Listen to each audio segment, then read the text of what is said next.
So this is the first time in modern history.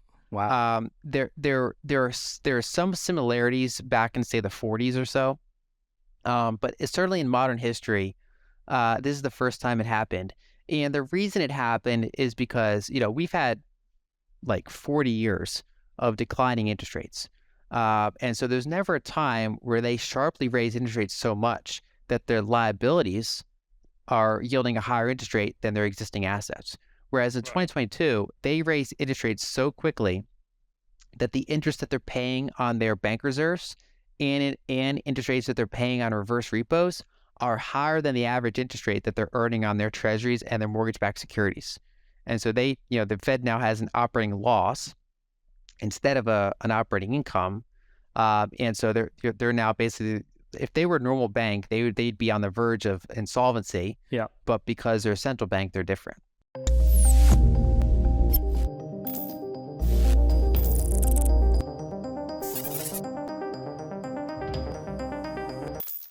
Bitcoin edged higher to top $500 early Monday before retreating slightly below that mark in the afternoon.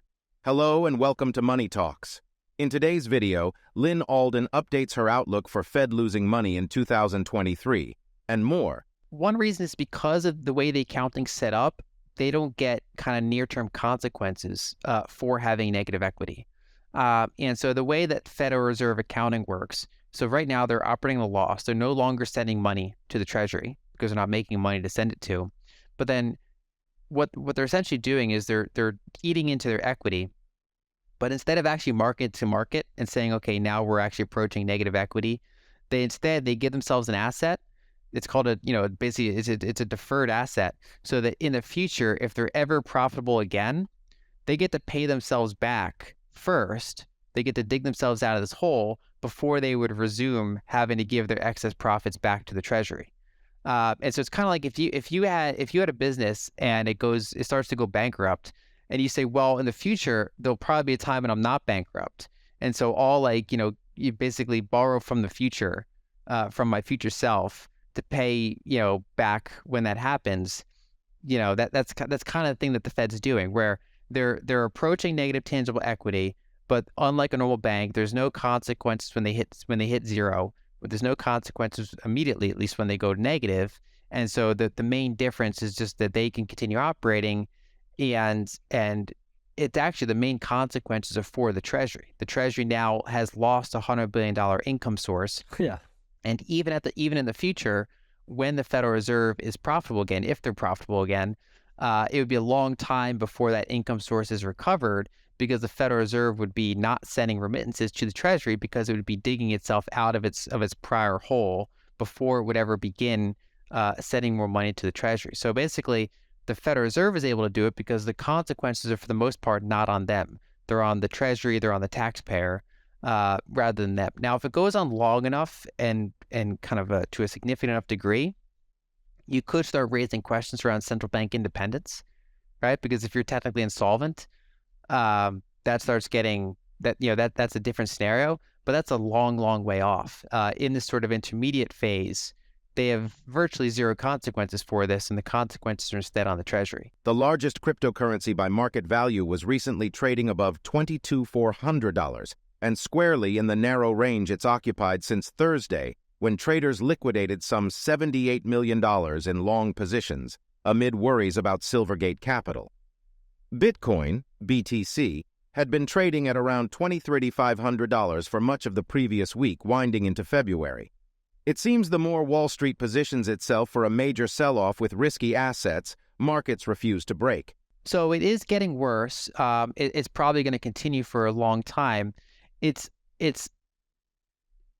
not as dire. So the reason I wrote this article is because a number of weeks, months ago, I started to see basically these doom charts, especially because the St. Louis Fed charting system is kind of broken for this particular metric, and so it looks really bad. And so there are a lot of people sharing that on Twitter. So I actually was inspired to make an article to say, okay, what is behind this crazy chart that I see being shared around? So the short version is there's nothing going to explode because of this, right? There's no near term or even intermediate term like wall that they run into for doing this. Instead, the main a couple consequences. One consequence is that budget deficits are going to be bigger now because that $100 billion income source just completely vanished and is not coming back anytime soon, most likely. So that's like equivalent to four NASA's worth of, you know, expenditure, right? So these days, $100 billion seems like nothing to people, but Not me. NASA, for example, is like 25 billion. So the U.S. government lost an income source. That's one tangible consequence from this.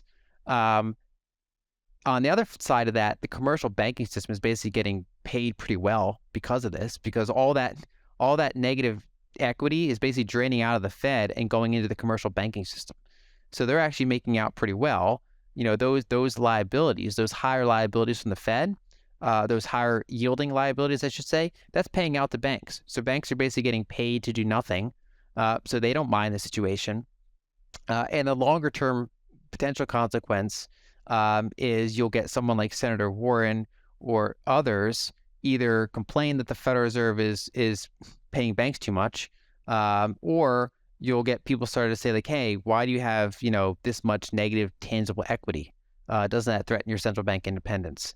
And so some of the long term consequences can build up by starting to politicize even more so what some of the Fed actions already are. In a newsletter Monday, Jeff Dorman, chief investment officer at digital asset investment firm Arca, wrote that the crypto market's stability in recent days suggested the drop in price late Thursday may have been just a single seller, or small group of sellers, rather than a market-wide panic.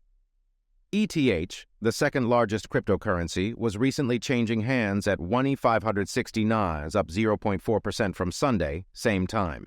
The CoinDesk Market Index, which measures overall crypto market performance, was flat for the day.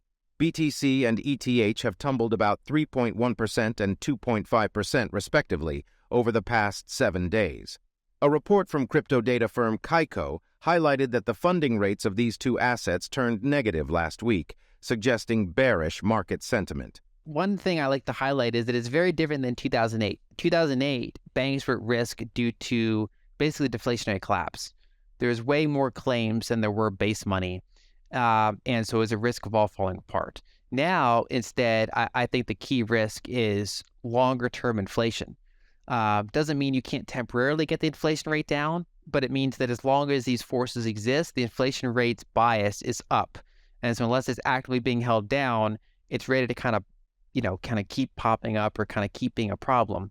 And one way to think about it is kind of like how everything's a nested ledger, right? So we have accounts at banks, they have accounts at central banks, and central banks back up their assets with like government bonds. Bailouts kind of happen upward as well. So for example, when in the 90s, you had long-term capital management, a big giant levered hedge fund that blew up. The Fed had it bailed out. That kind of contributed to the dot-com bubble happening. That all blew up. Then they cut interest rates, and then we had this big housing bubble. And when that kind of finally struck, basically the private sector was totally out of ammo. The whole thing, the whole Ponzi was kind of being like started to get mark to market. They basically pulled private sector leverage onto the public sector balance sheet.